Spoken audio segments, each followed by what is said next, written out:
নমস্কার। স্বাস্থ্য সমৃদ্ধি চ্যানেলে আজকে একটু অন্য ধরনের আলোচনা। আজকের সমাজে আমরা সবাই শিক্ষিত, কিন্তু একটা জিনিসের খুব বড় অভাব, সেটা হচ্ছে সংস্কার। আজকের সমাজে শিক্ষা আছে, কিন্তু সংস্কার কোথায় হারিয়ে গেল? এই প্রশ্নটা কিন্তু আসলে সভ্যতার আয়নায় ছুড়ে দেওয়া একটা নিঃশব্দ পাথর, যে পাথরের আঘাতে সভ্যতা কিন্তু আজকে ভেঙে চুরমার হয়ে গেছে। সংস্কার শব্দটা কিন্তু খুব ছোট্ট, কিন্তু ভিতরে লুকিয়ে আছে মানব সমাজের বা মানব জাতির ভবিষ্যৎ। আজ আমরা খুব সহজ ভাষায় একটা প্রশ্নের মুখোমুখি হব: শিক্ষার সংস্কার দুটো কি সত্যি এক জিনিস? চলুন দেখি, একটু আলোচনা করি এই ব্যাপারটা নিয়ে। শিক্ষা আসলে শেখায় কি ভাবতে হবে, বিপরীতে কিন্তু সংস্কার শেখায় কিভাবে আমাদের মানুষ হতে হবে। শিক্ষা মাথা ভরে তথ্য দেয়, সংস্কার হৃদয়ে আঁকে জীবনের মানচিত্র। শিক্ষা পেশা বানায়, সংস্কার গড়ে চরিত্র। শিক্ষা চাকরি এনে দেয়, সংস্কার জাগায় দায়িত্ববোধ। এটা তো আজকাল নেই, আমরা সবাই তো চাকরির দিকে ছুটি না, চাকরি চাই। হ্যাঁ, সত্যি কথাই, জীবনে বাঁচতে গেলে চাকরি চাই, কিন্তু চাকরি পাওয়ার পরে দায়িত্ববোধ ঝেড়ে ফেলে দিলে, নিশ্চয়ই বুঝতে পারছেন আমি কি বলতে চাইছি। শিক্ষা শেখায় প্রতিযোগিতা, সংস্কার শেখায় সহানুভূতি। আজকে সমাজের দিকে তাকালেই আমরা দেখতে পাই ডিগ্রি আছে কিন্তু ধৈর্য নেই, জ্ঞান আছে কিন্তু মানবতার বড্ড অভাব, স্কিল আছে কিন্তু সম্পর্ক ভেঙে যাচ্ছে, প্রযুক্তি আছে কিন্তু ঘরে ঘরে কিন্তু একাকিত্ব বাড়ছে। এটা কেন হলো ভাববো না একবার? কারণ আমরা শিক্ষা বাড়িয়েছি কিন্তু সংস্কার কমিয়েছি। এর জন্য আমরাই দায়ী। বাঁচতে গেলে যে শিক্ষার সঙ্গে সঙ্গে সংস্কারটাও দরকার, যেটা আমাদের গুরুকুলীয় যে শিক্ষা ব্যবস্থা তাতে শেখানো হতো, কিন্তু আধুনিক যে ম্যাকালের শিক্ষা ব্যবস্থা, এতে কিন্তু সংস্কার নামক বিষয়টি ভ্যানিশ। ফলে আজকে সমাজ থেকে সংস্কার নামক বিষয়টি সম্পূর্ণ মুছে যাচ্ছে।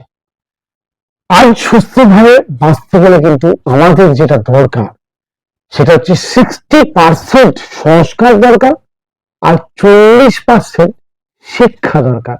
কারণ শিক্ষা মানুষকে সফল করে, এটা তো 100 ভাগ ঠিক, কিন্তু সংস্কার কিন্তু মানুষকে সুস্থ থাকতে সাহায্য করে। সংস্কার না থাকলে শিক্ষা ধীরে ধীরে হয়ে ওঠে অহংকারের কারখানা, লোভের বাজার, তুলনার দৌড় আর হিংসার নীরব ঘর। এটা আপনারা আমার মনে হয় মানতে বাধ্য হবেন। শিক্ষা আমাদের দেয় চিন্তা করার ক্ষমতা, যুক্তি, পেশা, প্রযুক্তি ব্যবহারের দক্ষতা, কিন্তু শুধু ওইগুলো দিয়ে তো মানুষ তৈরি হয় না। সংস্কার এর বিনিময়ে সংস্কার যদি আমরা খেয়াল করতাম, সংস্কার আমাদের দেয় কৃতজ্ঞতা বোধ, সহানুভূতি, ধৈর্য, দায়িত্ববোধ, নিজেকে সংযত রাখার শক্তি আর অন্যের কষ্ট বোঝার ভাষা বা ভাবনা। এই গুণগুলো ছাড়া কোনো পরিবার, কোনো সমাজ, কোনো সভ্যতা কখনোই সুস্থ থাকতে পারবে না।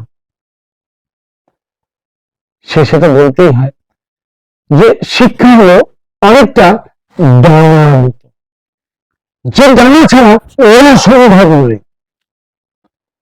কিন্তু সংস্কার হলো আকাশের দিশা। ডানা থাকলে উড়ান নেওয়া যায়, এটা তো সত্যি কথা, কিন্তু দিশা না থাকলে সেই উড়ান নিয়ে ধাক্কা খায় কোথায় আমিও জানি না। আজ আমাদের সমাজে ডানার অভাব নেই, শুধু দিশার অভাব। আজ আমাদের সন্তানরা যদি কেউ বলে আমি একজন প্রকৃত মানুষ হতে চাই, তাহলে আমরাই তাকে বলবো খালি কি পড়াশোনা কর, ভালো চাকরি পেতে হবে, ভালো আর কি বলবো।